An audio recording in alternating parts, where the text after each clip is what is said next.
Pre, good morning. Ang gagawin natin dito sa motor ni Sereno, bali pagaganahin natin yung mga headlight, busina, flasher kasi wala daw. Pero check muna lagi natin pagka ganun mga pre, sa baterya tayo magmumula. Check natin kasi nagkakaroon lang daw siya kapag naandar yung motor. Pero pag hindi naandar wala. Kaya unahin natin check baterya. Ngayon pag nalagyan natin ng bagong baterya at hindi pa gumagana ulit, may mga problema pa yan, may mga pyesa pa tayong titingnan at parting wiring lang tayo titingin mga pre. Buksan muna ni pare. Shoutout kay sir, Ramsey lang. Second time. Yun Kung naalala nyo mga pre, ito yung pinalweb ko dati. Yan mga pre, ito na, nabuksan na natin at gamit tayo ng test light. Tingnan natin kung may karga yung kanyang baterya. Dito na lang tayo sa sa fuse. Ito yung fuse mga pre ng badya, nandito lang nakalagay sa gilid ng parting baterya.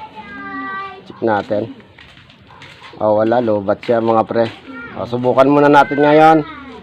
Palitan natin ang baterya kasi si sir may dala ng baterya. Palitan muna natin. Ito na mga pre, tanggalin natin yung lumang baterya at ito na yung bagong baterya na ating gagamitin. Yan. Alright, check muna natin yung kanyang kung iilaw ba at kung may karga ba. Dot-dotin yan. Yun mga pre, umilaw, okay.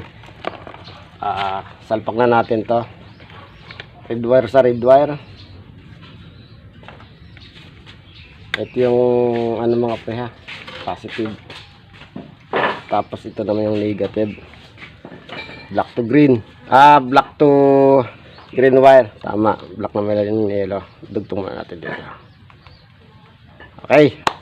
Tingnan na ngayon natin kung meron na. Susi yan. Nakasusi na. Flasher.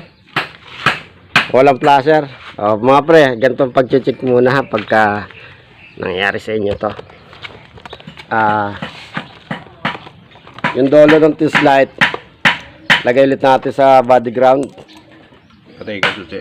Wag na. Tapos dahil yung test light natin nakalagay sa body ground, check muna natin kung may body ground. Yung mga pre meron. Alright.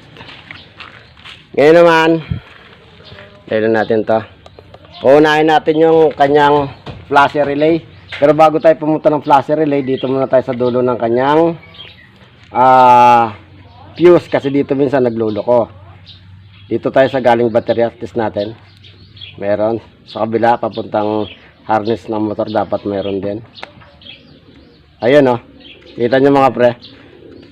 Dito pa lang, wala siya yung supply, hindi tumatawid. Dapat tatawid yan dito papunta sa harness ng motor. Linisin muna natin mga pre, bago natin isalpak yan. Yun mga pre, nung tinanggal ko yung fuse, ayan. Wala palang ulo kaya hindi gumagana. Ito, shoutout sa mga tropa nating nag-iiwan ng pyesa. At ito, yung iniwan nila, ibibigay na rin natin sa customer natin. Ayan. Napakahusay ng mga nagpapagawa sa atin. At yung labis na pyesa nila, iniiwan. Binibigay din naman natin sa ibang customer. At siyempre, wala nang bayad dyan, bigay din yan. Subukan na natin mga pre. Kita ba? Ayan. Test na natin mga pre. Ayan, meron. Sa kabila, meron. Susi mo? Meron na. Meron. Busina? Ay, yan, palalagyan mo sana. Wala rin busina. Ano busina yan? Signal. Laser. Yan. Yun. Bumalik na. Kabila. Yun. Headlight yan sir, dyan lang Headlight. Naka-battery operated na yan Ayan. Meron.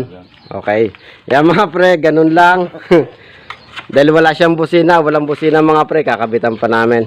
Ayun lang mga pre, hanggang dito na lang tayo at yun lang itinuro ko sa inyo, At sana may natutunan kayo rito. Ngayon mga pre, pagka nakasusi siyang ganon, tapos pagka, siyempre may supply na ng kuryente yan. Pag pinlaser mo hindi tumunog, ay hindi umilaw, kasi relay lang mga pre, titingnan nyo kapag hindi siya nag-placer yung kanyang relay, Okay, sa ngayon, okay na tayo dito. At sir, shoutout sa'yo. Pare, laki pa rin siya. Ayan.